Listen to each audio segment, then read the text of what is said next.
Class चल रहा था 2 फरवरी सन 1967, दूसरा पेज का मध्यांश। बात चल रही थी, अभी बाप बच्चों को समझाते रहते हैं कि पावन बनना है तो बाप को याद करो। बाप भी पहले गुड मॉर्निंग करके फिर बच्चों को शिक्षा देते हैं। क्या अव्यक्त बाप दादा या ब्रह्मा बाबा गुलजार दादी के द्वारा क्या करते हैं? गुड मॉर्निंग करते हैं या कुछ और करते हैं? क्या करते हैं? गुड नाइट करते हैं, फिर शिक्षा देते हैं? नहीं, लेकिन बाप पहले बच्चों के सामने आकर के क्या करते हैं? गुड मॉर्निंग करते हैं, फिर शिक्षा देते हैं। कौन से बच्चों को? शूद्रों को? शूद्रों को नहीं, शूद्रों को पहले ब्राह्मण बनाते हैं ब्रह्मा के द्वारा, फिर ब्राह्मणों को बैठ शिक्षा देते हैं। और शिक्षा देने से पहले बच्चों से आकर के गुड मॉर्निंग करते हैं। कब करते हैं गुड मॉर्निंग? कब करते हैं? मॉर्निंग में करते हैं। कब करते हैं? टाइम है कुछ संगम है? मॉर्निंग का भी कोई टाइम खास है क्या? अमृत वेला, अमृत वेला का भी कोई खास टाइम है? नहीं। 1 बजे है? 1 बजे। 1 बजे से पहले गुड मॉर्निंग नहीं होती। बाप विदेशी बन के आए हैं। रात के 12 बजे जब बाप आते हैं तो बच्चों से पहले गुड मॉर्निंग करते हैं। क्या? सुहाना सवेरा सतयुग आ गया। इसकी 10 साल पहले घोषणा की थी। क्या घोषणा की थी? 10 वर्ष में पुरानी दुनिया का विनाश और नई दुनिया की स्थापना हो जाएगी। तो कहाँ हो गई स्थापना? कहाँ आया गुड मॉर्निंग? सतयुगुरु की सवेरा आया कहीं 10 साल के बाद? 76 में कहीं नहीं आया है? अरे पहले तो बुद्धि में आएगा, सवेरा कहाँ आएगा? पहले तो तीरी पे बहस चलाता हूँ। तीरी माना हथेली, हथेली माना बुद्धि रूपी हथेली में, तुम्हारी बुद्धि रूपी हथेली में आकर के सतयुगुरु की सवेरे की सौगात देता हूँ। एक हाथ में तीरी में बहस और दूसरे हाथ में हाथ पता देता हूँ। लो क्या लो है? तन मन धन समय संपर्क संबंध सब ईश्वरीय सेवा में लगाओ तो मैं तुम्हें विश्व की बादशाही का सवेरा दे देता हूँ। फिर दिया किसी को है? हाँ जी, तो हमें भी दे दो। सतयुग रूपी सवेरा बाप आकर के बुद्धि रूपी हथेली में देते हैं।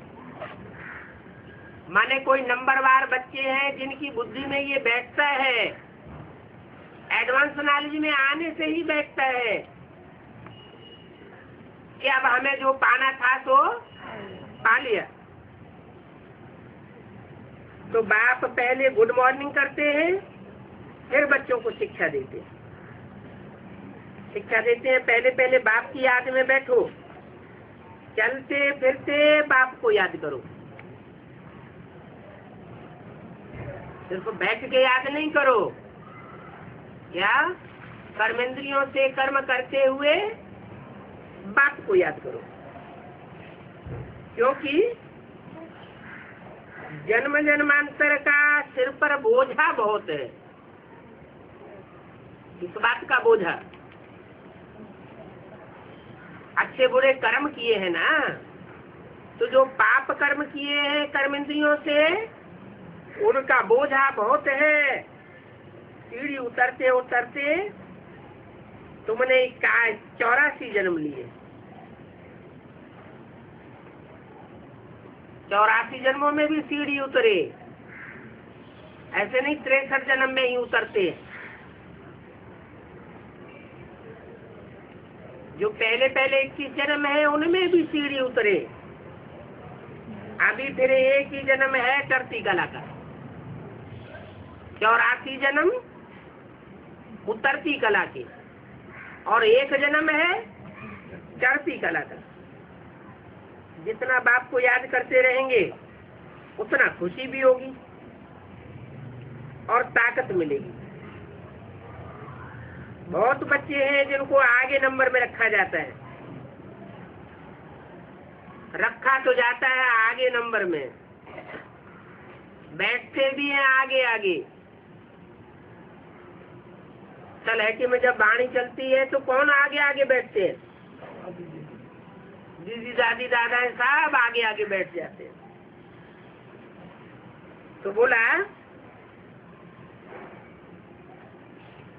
आगे नंबर में रखा तो जाता है, परंतु वो याद में तीखे नहीं है। क्यों तीखे नहीं है? याद भी तब तीखी होगी जितना बुद्धि में गहरा ज्ञान बैठा होगा। ज्ञान में कमजोरी होगी, पहचान में कमजोरी होगी। ज्ञान माना ज्ञानकारी,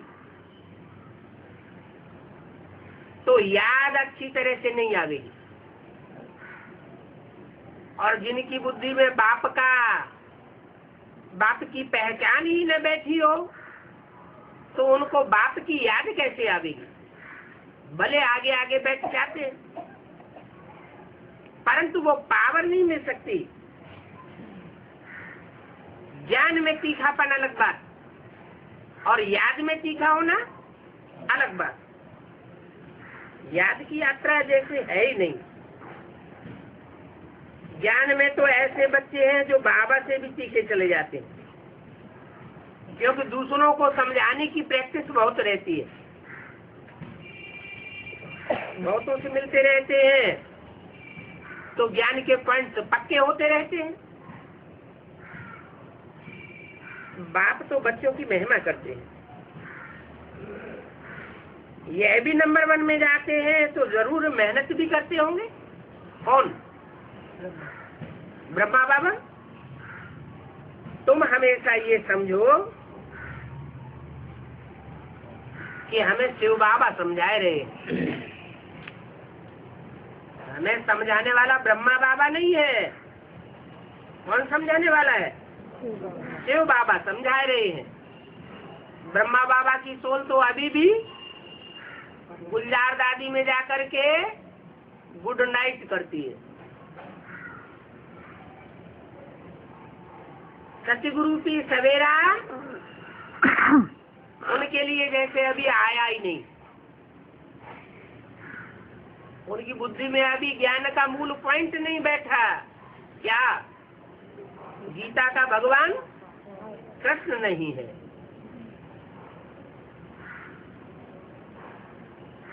अगर कृष्ण नहीं है तो फिर कौन है? शिव बाबा तो पहले से ही कहते चले आए, चित्र बनाए दिए। शिव ज्योति बिंदु शिवलिंग का चित्र बनाए दिया एक तरफ, और दूसरी तरफ कृष्ण का चित्र बनाए दिया, और पूछा जज करो गीता का भगवान कौन, ये शिवलिंग या कृष्ण? कृष्ण बच्चे के रूप में दिखाई दिया, तो बच्चा क्या गीता का ज्ञान सुनाएगा? बच्चा गीता पति भगवान बनेगा? गीता माता है तो गीता माता का पति भी बच्चा होना चाहिए क्या? उन्होंने बच्चा बना दिया। किन्होंने? बच्चे को अगर गीता माता का पति बना दिया जाए तो इससे बड़ा पाप और क्या होगा? यही भारी भूल है, जिस भारी भूल के कारण भारत का सत्यानाश हो गया। द्वापर के आदि में फिर भी चाल अच्छी थी। शास्त्रों में शुरुआत में गीता में कृष्ण का नाम नहीं था। बाद में कृष्ण के पुजारियों ने, जो साकार उपासक थे, उन्होंने कृष्ण का नाम जोड़ दिया और निराकार के प्रति श्रद्धा घटाई दी।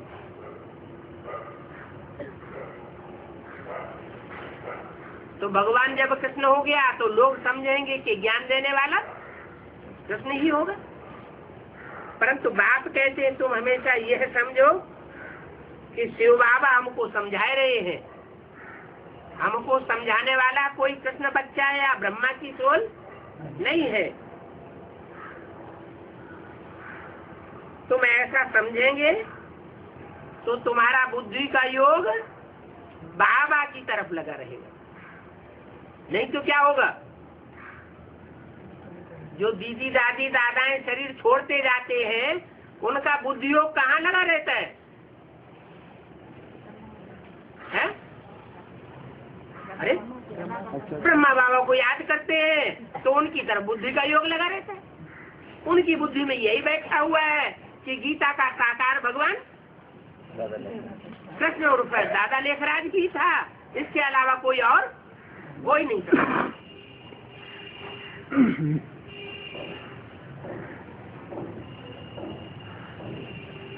ये भी सिखाते होंगे।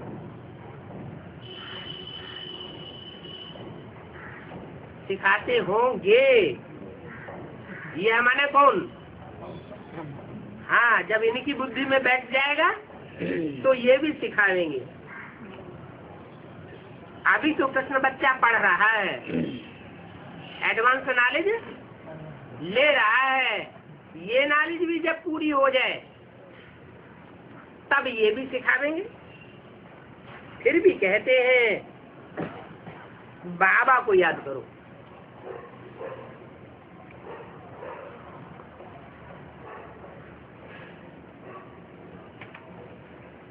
इसको समझाने के लिए चित्र भी देते हैं। इसको समझाने के लिए किसका चित्र दिया है? शिव बाबा का चित्र है क्या? त्रिभुज के चित्र में इशारा तो दिया है। त्रिभुज का चित्र लेकर के बैठ जाओ अथवा बैग लेकर के बैठ जाओ, किसी को समझाओ ये बाप है, ये दादा है। तो त्रिमूर्ति के चित्र में कौन बाप है और कौन दादा है? तथाकथित ब्रह्मा कुमार तो बिंदी की तरफ इशारा करेंगे, यह बाप है, और ब्रह्मा की तरफ इशारा करेंगे, ये दादा है। लेकिन नहीं, बाप दादा जब कहते हैं तो बाप बड़ा है और दादा छोटा है। बड़ा बड़ा किस आधार पर होता है? बड़ा बड़ा तब होता है जब कोई बड़ा काम करके दिखाए। दादा ने उतना बड़ा काम नहीं किया होगा जितना बड़ा कार्य बाप ने करके दिखाया होगा।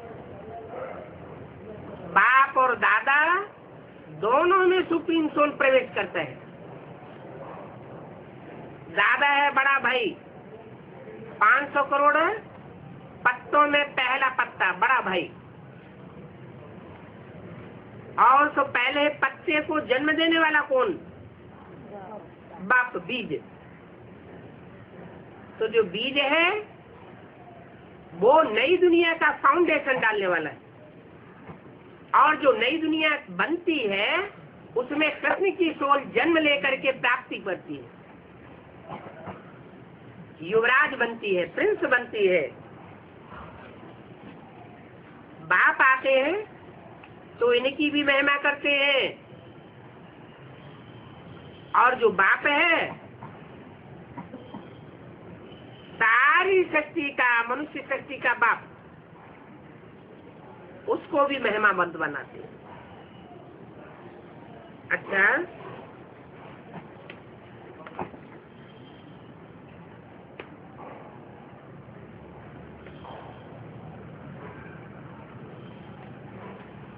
महिमा जो करते हैं तो महिमा की कुछ बात सुनाते होंगे ना। कहते हैं फलाना बहुत धनवान है, तो महिमा की या ग्लानि की? क्या किया? कोई धनवान होता है तो धनवान कब बनता है? आज की दुनिया की बात नहीं कर रहे। आज की दुनिया के तो लखपति करोड़पति झूठा धंधा करके बनते हैं, लेकिन जो सच्चे धनवान होते हैं, चाहे ज्ञान के धनवान हो, चाहे स्थूल धन के धनवान हो, वो मेहनत करते हैं तो धनवान बनते हैं।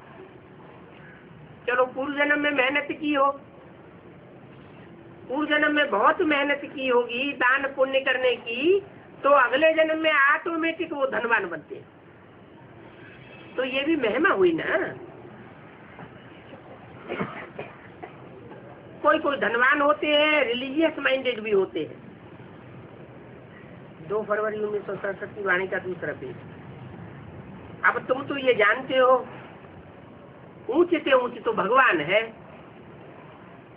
धनवान ऊंचे से ऊंचे नहीं है, ऊंचे से ऊंचे भगवान है।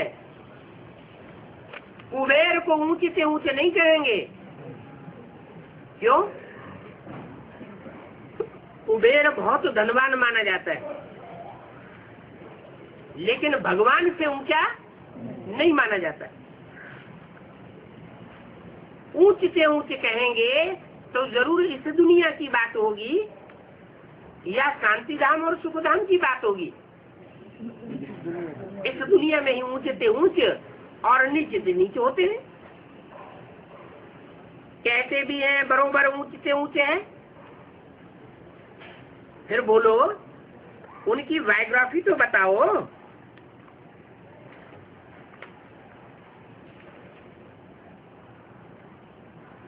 तो कह देते हैं वो सर्वव्यापी है।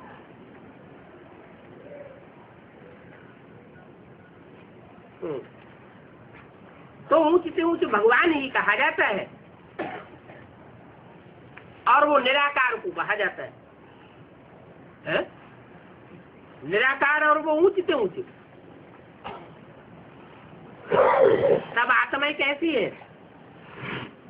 निराकार है या साकार है? तो आत्माएं सब निराकार है तो सब ऊंची से ऊंच हो गई। इसमें निराकार निराकार का मतलब जब ऊंचे से ऊंचे निराकार कहा जाता है तो उससे साबित होता है कि उसने निराकारी स्टेज में रह करके जरूर कोई ऊंचा कार्य किया है। देवहान की स्टेज में रह करके वो ऊंचा कार्य नहीं हो सकता। वो आकर के शरीर धारण करते हैं, है तो निराकार, फिर भी शरीर धारण करते हैं। एक भगवान के बच्चे सब भाई भाई है, सब आत्माएं भाई भाई है। अभी इस शरीर में विराजमान है। क्या कहा? है तो भाई भाई, लेकिन वो आत्माएं जो निराकार है वो सब शरीर में विराजमान है और सब अकाल मूर्त है। क्या बिंदु बिंदु आत्माएं, उनको कोई काल खाता है क्या? सब अकाल मूर्त है। जब सब आत्माएं अकाल मूर्त है तो फिर एक को क्यों कहा जाता है कालों का काल, महाकाल, अकाल मूर्त?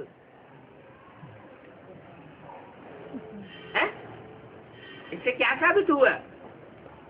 बल सब आत्माएं ज्योति बिंदु है, निराकार है, अविनाशी है, उनका कभी विनाश नहीं होता, उनको कभी काल नहीं खाता, काल शरीर को खाता है।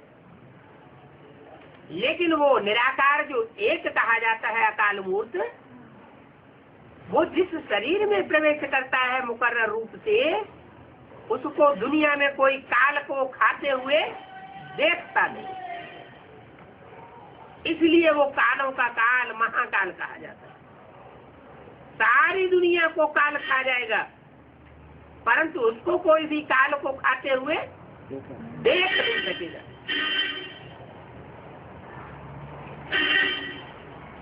ये अकाल मूर्त का तत्व है। अकाल तत्व कोई और खास चीज नहीं होती है। खास चीज नहीं होती। ये अकाल मूर्त का तख्त है, इसके अलावा और कोई खास चीज नहीं होती है अकाल मूर्त का तख्त।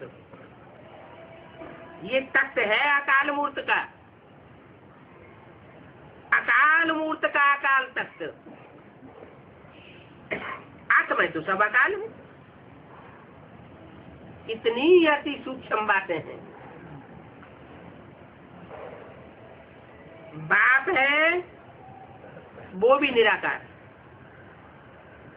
अब वो अपना तख्त कहाँ से लावेंगे? निराकार बाप अपना तख्त कहाँ से लावेंगे? बाप कहते हैं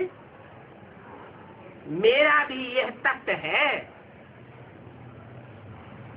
क्या ऐसे नहीं कि तुम्हारी आत्मा का ही तख्त है? मेरा भी यह तख्त है। यह तख्त कैसे किस तरफ इशारा किया है? ब्रह्मा की तरफ। ब्रह्मा की तरफ कहे तो ये तख्त है तो वो अकाल मूर्त है, उसको तो काल खा गया। तो यह तख्त है ये कह के किस तरफ इशारा किया? जिसको इमर्ज करके बोलते हैं उसकी तरफ इशारा किया। मेरा भी आकार तख्त यह है। मैं आकर के इस तख्त का भी लोन लेता हूँ। अब किसके लिए कहा? ब्रह्मा के लिए। ब्रह्मा के साधारण बूढ़े तन में आकर के बैठता हूँ ना। अब तुम जान गए हो सब आत्माओं का ये तथ्य है। मनुष्यों की बात की जाती है, कोई जानवरों की तो बात नहीं है। पहले मनुष्य है जो जानवरों से भी बदतर हो गए हैं, वो तो सुधर जाएं। किसको सुनावेंगे ज्ञान? क्या जानवरों के तख्त पर आकर के बैठा विराजमान होंगे? भक्ति मार्ग में तो जानवरों के अवतार भी दिखाई दिए। तो क्या भगवान जानवरों को सुधारने के लिए आता है? जानवरों को सुधारने के लिए तो नहीं आता होगा। इसको सुधारने के लिए आता है। जो जानवरों से भी बदतर बन जाते हैं उनको आकर के सुधारता हूँ,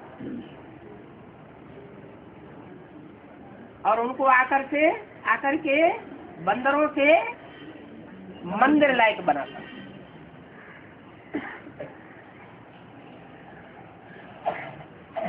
तो मनुष्य तो पहले सुधरे। कोई जानवरों की बात पूछे तो पहले कहो अपना तो सुधार कर लो, जानवरों की चिंता बाद में करना। सचमुच में जानवर भी बड़े अच्छे अच्छे फर्स्ट क्लास होते, उनमें किचड़ा आदि कुछ भी नहीं होगा। किंग के महल में किचड़ा आदि पड़ जावे तो दंड डाल देवे।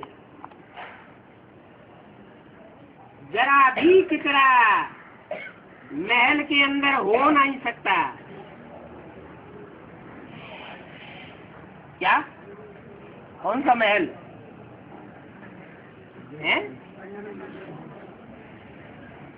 जो संगठन रूपी महल बनेगा राजाओं का, उन संगठन रूपी महलों में कोई किचड़ा विचार का नहीं डाल सकता। वहाँ बहुत खबरदारी रहती है। कहाँ? उस राजाओं के संगठन रूपी महल में बहुत खबरदारी रहती है। पहरे पर सदैव कोई न कोई बना रहता है। कब कोई जानवर आदि अंदर घुस न सके। जानवरों के लिए पहरा लगाया जाता है। जो जानवर बुद्धि मनुष्य हैं, जो जानवरों की तरह बुद्धि चलाने वाले हैं, ऐसे जानवर बुद्धि वहाँ प्रवेश नहीं कर सकते। इसलिए बोला तुम पांडवों का किला भी ऐसा बन जाएगा जो कोई भी उसमें पांव भी रख नहीं सकेगा, अंदर आ न सके। बहुत सफाई रहती है। लक्ष्मी नारायण के मंदिर में कितनी सफाई रहती है।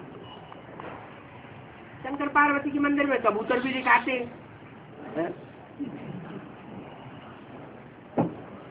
ये क्या बात हुई? राजाओं के मंदिर में कोई जानवर घुस न सके। मंदिर माने घर, महल, अपना परिवार, घर परिवार, उसमें कोई जानवर बुद्धि प्रवेश नहीं कर सकता। और जो राजा बनाने वाला है कौन? शंकर पार्वती। जो राजा, राजाओं का राजा बनाने वाले हैं, उनके मंदिर में क्या होता है? उनके मंदिर में कबूतर रहते हैं। वो कबूतर क्या करते हैं? उनको ज्ञान की कंठी होती है क्या? ज्ञान सुनने सुनाने के लिए वहां बैठे हुए हैं क्या? है? नहीं, काहे के लिए बैठे हैं? हाँ, वो ऊपर कचरा डालते रहते हैं। है कहाँ की बात है? इस बात को सुन के गुरु लोग नाराज हो जाते। क्या सुन के? बोला शंकर पार्वती के मंदिर में कबूतर दिखाते हैं। हाँ, कबूतर भी दो प्रकार के होते हैं, एक काले कबूतर और एक सफेद कबूतर। गंध तो दोनों करते होंगे, चाहे सफेद हो चाहे काले हो। कबूतर होंगे तो कितना जरूर करते होंगे। अब देखो, शास्त्रों में तो बहुत दंत कथाएं लिखती है। अरे दंत कथाएं लिखती है तो बोलते काहे के लिए? जरूर कोई खास बात है ना। क्या खास बात हुई? कि शिव बाबा जब आते हैं, ब्राह्मणों की दुनिया बनाते हैं, तो उस ब्राह्मणों की दुनिया में 9 कुड़ी के ब्राह्मण होते हैं। सब श्रेष्ठ नहीं होते, कोई भ्रष्टपुरी वाले भी होते। श्रेष्ठ पुरी का एक ही होता है जो श्रेष्ठ से श्रेष्ठ है। तो वो तो यज्ञ के आदि में ही छोड़ करके चले गए। कौन? सूर्यवंशी चले गए। बाकी क्या बचे? बाकी बचे चंद्रवंशी और चंद्रमा की गोद में पलने वाले इस्लामी, बौद्धी, क्रिश्चियन, जो भी दूसरे धर्म के विदेशी विधर्मी आत्माएं थी, वो यज्ञ के आदि से लेकर के अब तक भी उनकी रहबरी में पल रही है। तो जो दूसरे धर्म में कन्वर्ट होने वाली ये ब्राह्मण हैं, पक्के पक्के, वो ब्राह्मण बन करके ब्रह्मा के मंदिर में विराजमान होंगे, तो वो क्या करेंगे? निर्विकारी बनेंगे या 63 जन्मों के अपने हिसाब किताब के अनुसार मंदिर में भी गंध करते रहेंगे?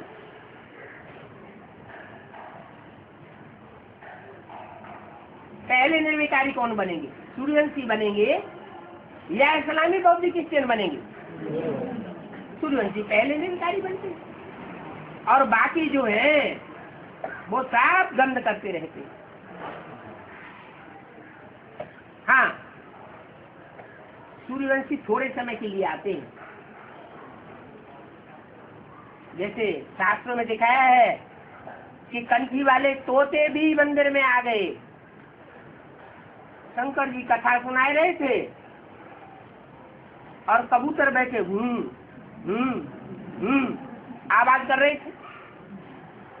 तो शंकर जी ने सुना, हाँ ये कथा सुनते हो, बोले वाले तो है। कौन? कबूतर नहीं, शिव बाबा। तो वो घूम घूम की आवाज सुन के उन्होंने समझा कि पार्वती बड़े ध्यान से कथा सुन रही। तो वो कबूतर गंध भी करते रहते हैं, कथा वथा तो कुछ सुनते नहीं, आवाज करते हैं। और तोते कोई अंदर बैठ करके आवाज नहीं करते हैं, वो थोड़ी कथा सुनते हैं और बाहर जाकर के बहुत आवाज कर देते हैं ज्ञान की। चारों तरफ ज्ञान की आवाज करते हैं, तो उनको ज्ञान की कंठी दिखाई गई। तो देखो शास्त्रों में कैसी दंत कथाएं लगाई गई। अब जानवर पक्षियों की तो बात है ही नहीं। बाप बच्चों को ये बातें समझाते हैं उनमें भी बहुत थोड़े हैं, इनमें बच्चों में, जो इन बातों को धारण कर सकते हैं।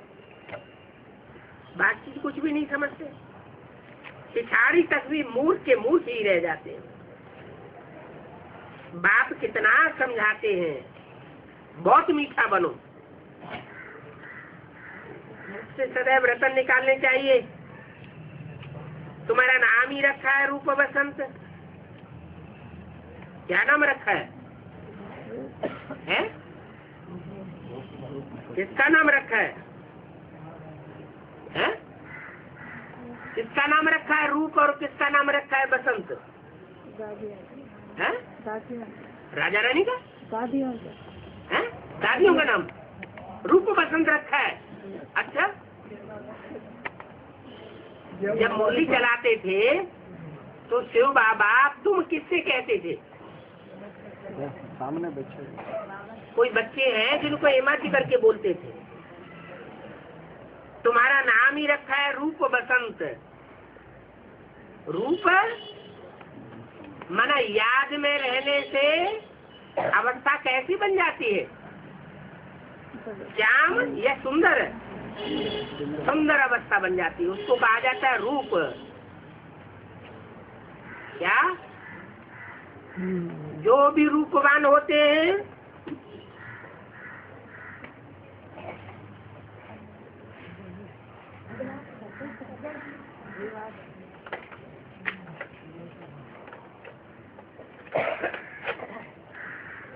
जो भी रूपवान होते हैं, गोरे चिट्ठे होते हैं, दुनियावी तरीके से उनको कहा जाता है यूरोपवासी यादव। क्या कहते हैं? यूरोपवासी यादव। और ज्ञान की भाषा में यादवों का हेड कौन दिखाया है?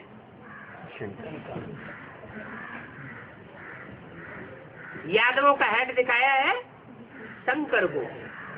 और भक्ति मार्ग में भी यादवों का हेड किसको बताया है? कृष्ण को। दोनों को ही कहते हैं। कृष्ण के लिए टाइटल देते हैं श्याम और सुंदर। कौन टाइटल देते हैं? भगत देते हैं या शिव बाबा देते हैं? कौन टाइटल देते हैं? शिव बाबा देते हैं। श्याम सुंदर टाइटल एक व्यक्ति को देते हैं या दो व्यक्तियों को देते हैं? व्यक्ति तो एक ही है। भक्ति मार्ग में उसको श्याम सुंदर कहते हैं। श्याम क्यों कहते हैं भक्ति मार्ग में? काला क्यों दिखाई दिए? ऐसे नहीं कि कृष्ण कोई काला दिखाया है, राम को भी काला दिखाई देते हैं।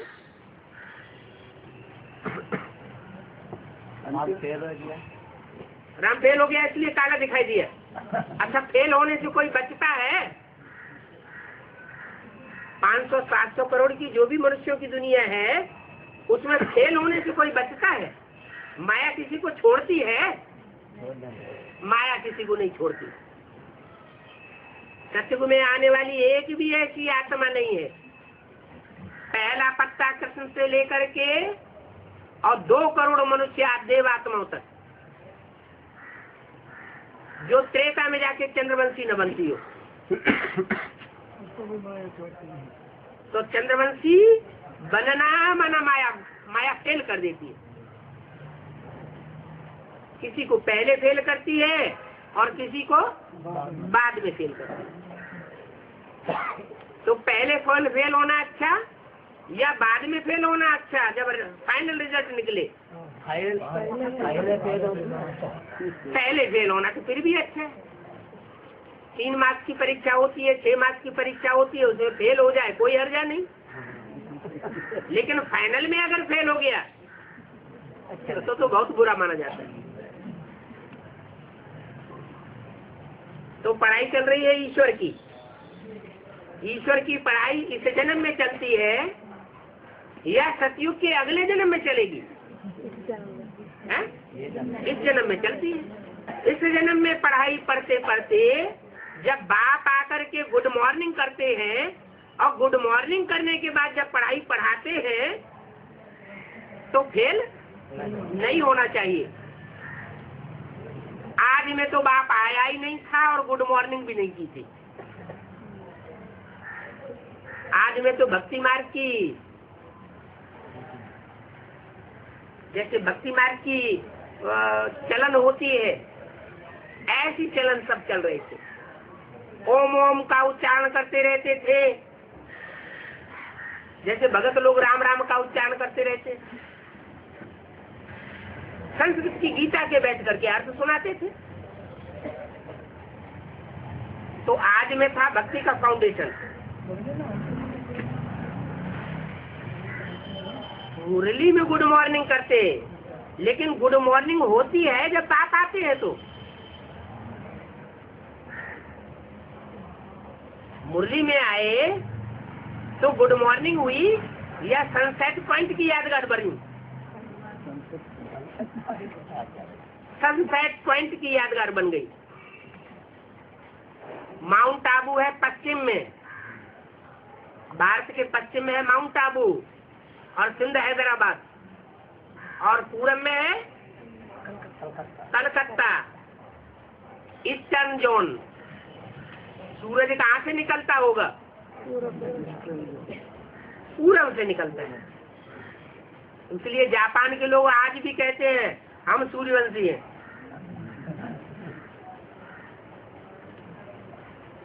तो तुम्हारा नाम रखा है रूप बसंत। रूप और बसंत। रूप माना याद की स्टेज में, जैसे इब्राहिम, बुद्ध, क्राइस्ट, गुरु नानक, कितने रूपवान दिखाई पड़ते हैं, क्योंकि परम धाम से डायरेक्ट आत्मा आती है और योग युक्त स्टेज में आती है। संगम युग में उन्होंने जो योग युक्त स्टेज बनाई थी, वो निराकारी स्टेज लेकर के आती है। अंतमते तो गते, वो गति लेकर के आती है। तो कितनी आत्माएं उनकी तरफ आकर्षित होती है? किनकी तरफ?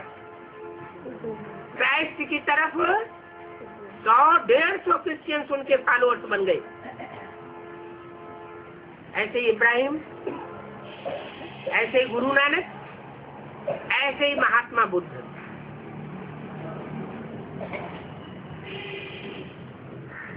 तो वो तो बाप थे, धर्म पिताएं थे,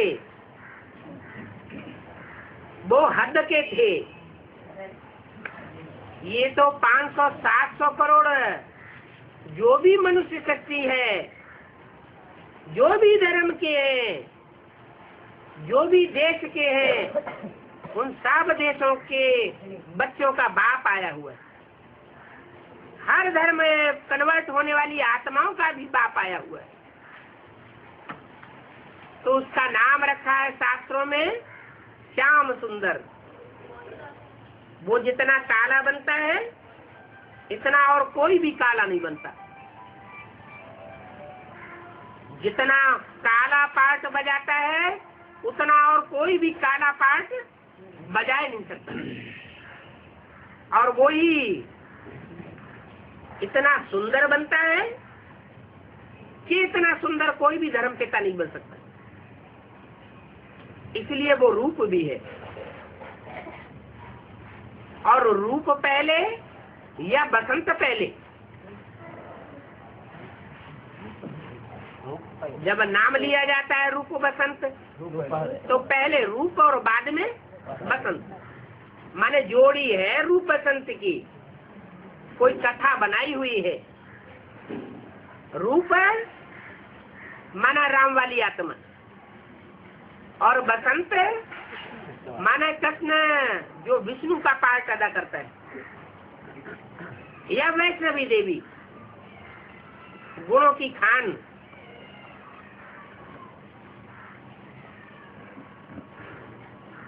जैसे फूलों में से सुगंध निकलती है, ऐसे दिव्य गुणों की खुशबुआ निकलती रहती है।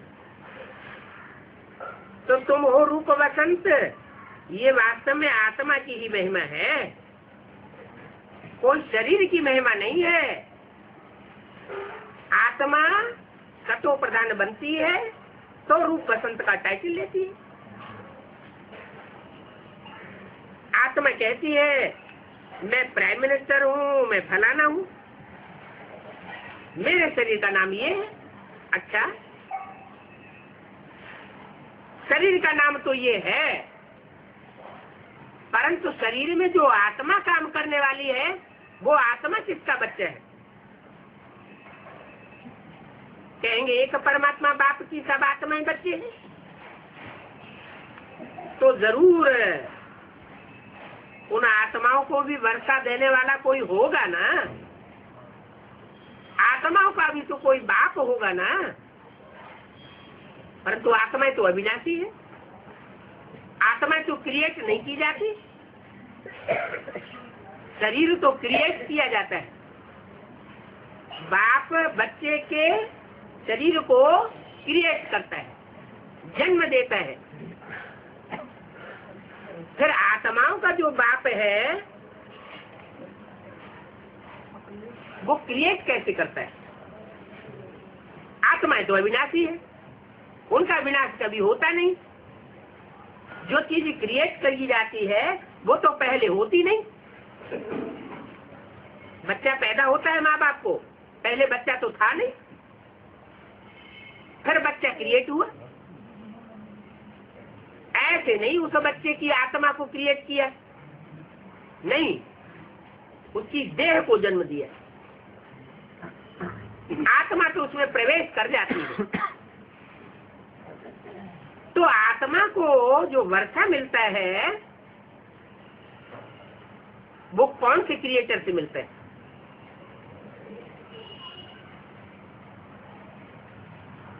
आत्माओं का बाप होता नहीं क्रिएट करने वाला। आत्माएं अविनाशी, आत्माओं का बाप भी अविनाशी। तो वर्षा देने वाला कैसे हुआ?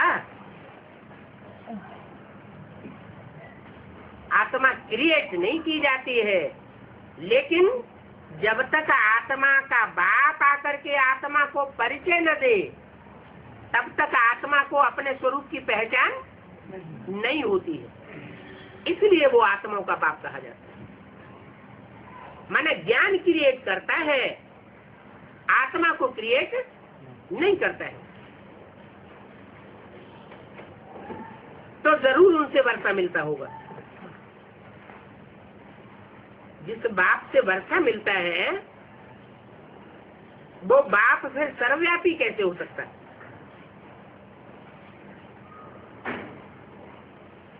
सर्वव्यापी माना अनेक बाप हो गए, तो अनेक बापों से वर्षा मिलेगा क्या? जाते भी ऊंचे से ऊंचे है, फिर उनको ठिक्कर बिस्तर में ठोक देते। कितनी ग्लानि करते हैं। बाप की ग्लानि करते करते पत्थर बुद्धि बन गए। तुम समझते हो पत्थर बुद्धि बनने वालों में अव्वल नाम किसका गाया हुआ है? हैं? हैं? बोलो। पत्थर बुद्धि बनने वालों में पहला नंबर नाम किसका गाया हुआ है? अहिल्या का। तो अहिल्या ग्लानि करती होगी बाप की और दूसरों से करवाती भी होगी। जो भी अहिल्या के फॉलोअर्स होंगे उन सबसे अहिल्या जो है वो ग्लानि का काम करवाती होगी ना। तो बाप कहते हैं कितने पत्थर बुद्धि बन गए। तुम समझते हो, हम तो आगे कुछ भी नहीं जानते थे कि अहिल्या किसको कहा जाता है। किसको कहा जाता है? जो भगवान की सभा में अहि माने सर्प ले आ, जो विकारी सर्प होते हैं ना, उन विकारी सर्पों को जानबूझ करके पकड़ के ले आती है। बाप कहते हैं मेरे सामने विकारियों को आने नहीं देना। अरे विकारी तो सभी है, अभी देवता कौन बन गया? देवता तो नहीं बन गया, लेकिन कोई जो सच्चे होते हैं ज्ञान में आने के बाद ये अंजाम तो करते हैं क्या कि हम जीवन भर पवित्र रहेंगे। अब हम विकारों का भोग नहीं करेंगे। हिम्मत तो करते हैं, तो हिम्मत करेंगे तो उनको बाप की मदद मिलती है। बाकी जो हिम्मत ही न करे, विकारी का विकारी ही रह जाए। सभा में इसलिए आकर के बैठते हैं कि देखें ये भगवान है तो हमें पहचानता है कि नहीं, इनको पता पड़ता है कि नहीं कि मैं विकारी हूं या निर्विकारी। तो बाप कहते हैं मुझे क्या ये जानने की जरूरत, जो जैसा करेगा वैसा पाएगा। बाकी जो विकारियों को विकारी समझते हैं फिर भी बाप की सभा में ला करके बैठा देते हैं, तो बाप कहते हैं वो पत्थर बुद्धि बन जाते हैं। अभी तुम्हारी बुद्धि कितनी खुली है, तुम कोई भी मंदिर में जावेंगे, मंदिरों में जो चित्र रखे हुए हैं तुम कहेंगे ये तो सब चित्र झूठे हैं। 10 भुजाओं वाला, हाथी की सूंड वाला, ऐसा कोई देवता होता है क्या?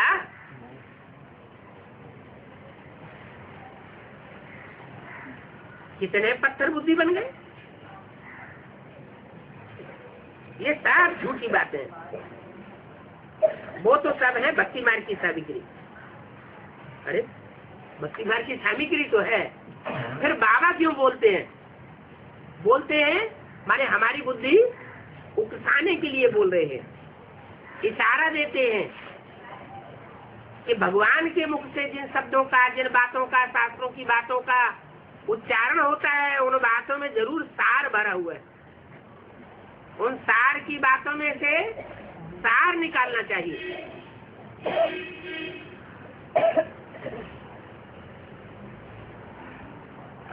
वास्तव में भक्ति होनी चाहिए एक शिव बाबा की, जो सबका सदगति दाता है?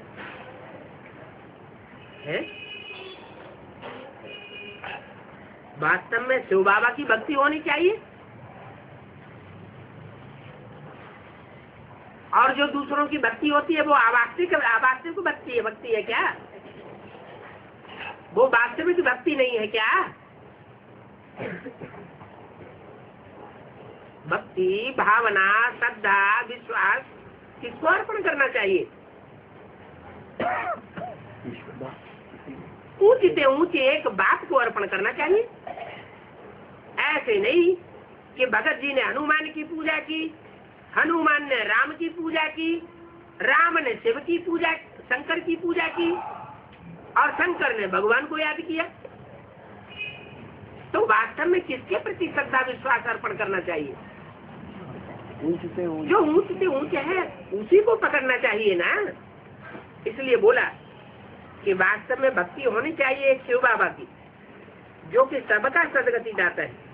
तुम्हारी बुद्धि में है कि ये लक्ष्मी नारायण भी 84 जन्म लेकर के दुर्गति को पाए हैं। क्यों? ये लक्ष्मी नारायण जिनको शिव बाबा ने नर से नारायण, नारी से लक्ष्मी बनाया, वो उनकी दुर्गति कैसे हो गई? कारण क्या हुआ?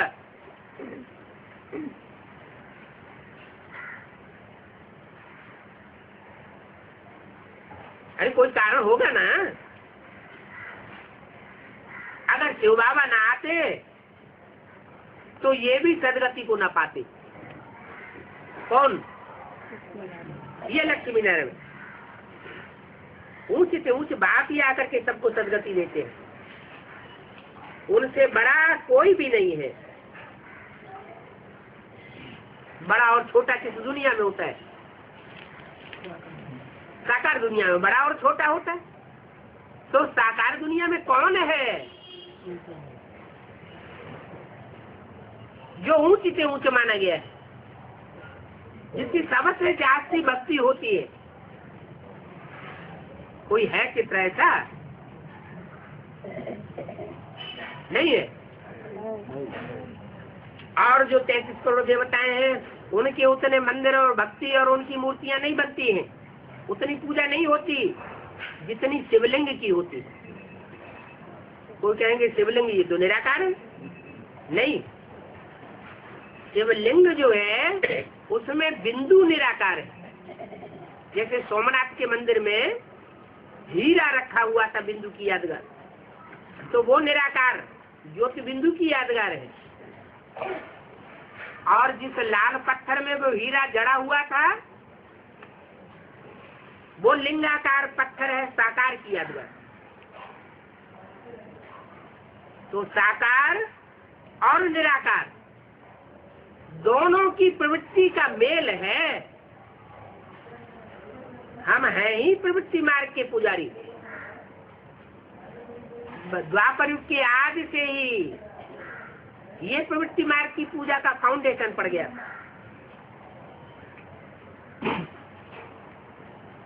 इन ज्ञान की बातों का तुम्हारे में भी नंबरवार है धारणा होती है। धारणा नहीं कर सकते हैं तो बाकी क्या काम के। थोड़ी बहुत सर्विस करते थे, वहां से आ गए तो गोया कुछ भी नहीं करते। जो थोड़ी बहुत उन्नति होती थी वो भी खत्म हो गई।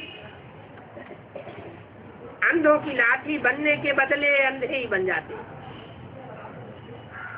जो गायें दूध नहीं देती हैं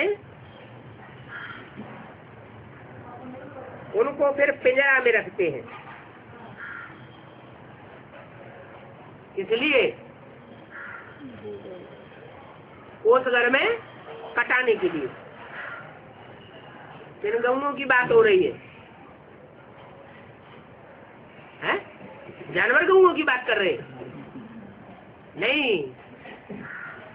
कृष्ण के बाड़े में जो गऊएं दिखाई जाती हैं उन गऊओं में अगर कोई ऐसी गऊएं हैं जो दूसरों को ज्ञान नहीं सुनाई सकती, ज्ञान की बातें धारण नहीं कर सकती, आपस में ही एक दूसरे में उनका लगाव लग जाता है, देह का लगाव लगता है, वातावरण खराब करती रहती है, तो वो गऊएं फिर पियर घर में माना उस घर में रखी जाती है कटाने के लिए। उनका क्या अंजाम होना है? क्या अंजाम होना है? कसाई उनको काटेंगे। तो क्या करना चाहिए? बाप के घर में, बाप के बारे में, कृष्ण के बारे में जो गऊएं रहती हैं उनका काम है ज्ञान लेना और दूसरों को ज्ञान सुनाना। ज्ञान के अलावा और कोई दूसरा वातावरण न बनने पाए। अगर दूसरे प्रकार का कोई वातावरण बनता है, विकारियों से लागत होती है और विकारियों को उठा करके बाबा की सभा में लेकर के आती है, तो फिर उनको कसाई बैठ करके काटेंगे। जो ज्ञान का दूध नहीं दे सकती उनका ये हाल होता है। देखो अहमदाबाद में कला है, तो गऊ का नाम बताया। अहमदाबाद में कला है, आगे बॉम्बे में थी। उनको रूहानी सर्विस करने का चांस मिलता नहीं था। कहाँ? बॉम्बे में। कहती थी सर्विस करने के बिना हमको लज्जा आती है। अभी देखो अहमदाबाद में उनको चांस मिला है। अहमदाबाद में सर्विस का चांस मिला है तो देखो कितनी खुश है। कौन से सन की बात? अरे बोलने की तारीख ही भूल गए। 67 की वाणी। सब उनकी महिमा करते हैं। तो अब जैसे गौशाला वाली गऊ बन गई है। बहुत है जो कुछ भी पुरुषार्थ नहीं करते। क्या बाबा कहते हैं जो सरेंडर्ड है वो कितने घंटे पुरुषार्थ करे? हैं? 16 घंटे पुरुषार्थ करें। और जो सरेंडर्ड नहीं है, धंधाधोरी करते हैं, वो कितने घंटे पुरुषार्थ करे? 8 घंटे पुरुषार्थ करे। तो दोनों को इक्वल वर्षा मिल जाएगा अगर सच्चाई से करे तो।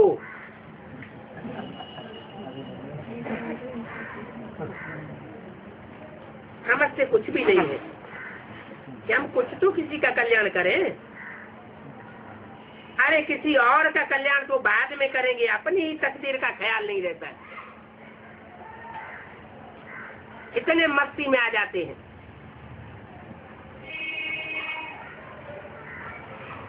बाप कहेंगे इनकी तकदीर में ही नहीं है। अपनी सदगति करने का पुरुषार्थ करना चाहिए, देही अभिमानी बनना है। बाप कितना ऊंचे से ऊंचे है और आते देखो कैसी पतित दुनिया में है। पतित दुनिया में आते हैं और पतित शरीर में आते हैं। कैसी पतित दुनिया में आते हैं? अरे कैसी पतित दुनिया कह के किस तरफ इशारा किया? नहीं आया बुद्धि है? कायम गंध ताल्लुका, ऐसा ताल्लुका जहाँ सृष्टि के अंत होने तक गंध कायम ही रहता है। ऐसे गंदे इलाके वहाँ जो भी संकल्पों की ट्रेन चलने वाली लाइन है ना, उसमें जितनी भी स्टेशन है सबका नाम गंध ही गंध। काश गंध, डुड़वारे गंध, दरियाओ गंध, खुदा गंध, गुरु सहाय गंध, गुरु जी की सहायता करने वाली गंध। सारा ही गंध का इलाका। ऐसे स्थान में बाप आते हैं, कितनी पतित दुनिया में आते हैं। तथाकथित ब्राह्मण क्या कहेंगे? वो क्या कहते हैं? कहाँ आते हैं? माउंट आबू। वो क्या कहते हैं? माउंट आबू में है। हाँ हाँ, बदबू का पहाड़ जहाँ आकर के इकट्ठा हो जाए। आबू तो वो भी ठीक है। ठीक कैसे है? ठीक कैसे है? माउंट आबू में तो 50-51 में आए और शिव बाबा ने तो ब्रह्मा में कराची से ही प्रवेश करना शुरू कर दिया था। तो कराची कहना चाहिए या माउंट आबू कहना चाहिए? कराची कहना चाहिए। लेकिन कराची में जिस सन में आया वो अम्मा था, अम्मा थी या बाप था? अम्मा पतित को पावन बनाती है या बाप पतितों को पावन बनाता है? बाप बनाता है। तो बाप कहाँ आया? न कराची में आया, न माउंट आबू में आया।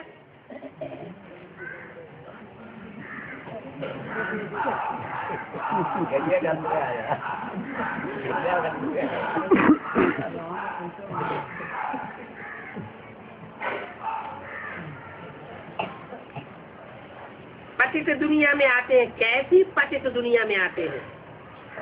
पतित शरीर में आते हैं, उनको बुलाते हैं पतित दुनिया में। जब रावण दुख देते हैं तो बुलाते हैं। रावण बिल्कुल ही भ्रष्ट बुद्धि कर देता है। जो अच्छा पुरुषार्थ करते हैं वो राजा रानी बन जाते हैं और जिनकी बुद्धि भ्रष्ट हो जाती है वो राजा रानी आए से बनने के लिए और ही दास दासी बन करके रह जाते हैं। मान लो कोई सरेंडर हुआ और सरेंडर होने के बाद जो बाप बोलते हैं कि भगवान भी आ जाए तो भी हम नहीं सुधर सकते। बाप के घर में भी कबूतरों जैसा गंध छोड़ने का काम करते हैं। गंध ही गंध डालते रहते हैं, ज्ञान सुनने सुनाने की बात ही नहीं। तो उनकी बुद्धि वो ताला लग जाता है, पत्थर बुद्धि बन जाते हैं। अच्छा पुरुषार्थ करते हैं तो राजा रानी बन जाते हैं, पुरुषार्थ नहीं करते हैं तो गरीब बन जाते हैं, तकदीर में नहीं है तो तदबीर नहीं कर सकते। कोई तो ऐसे हैं जो बहुत अच्छी तकदीर बनाए देते हैं। अरे अपन को देख सकते हैं, हम सर्विस करते हैं या डिसर्विस करते हैं।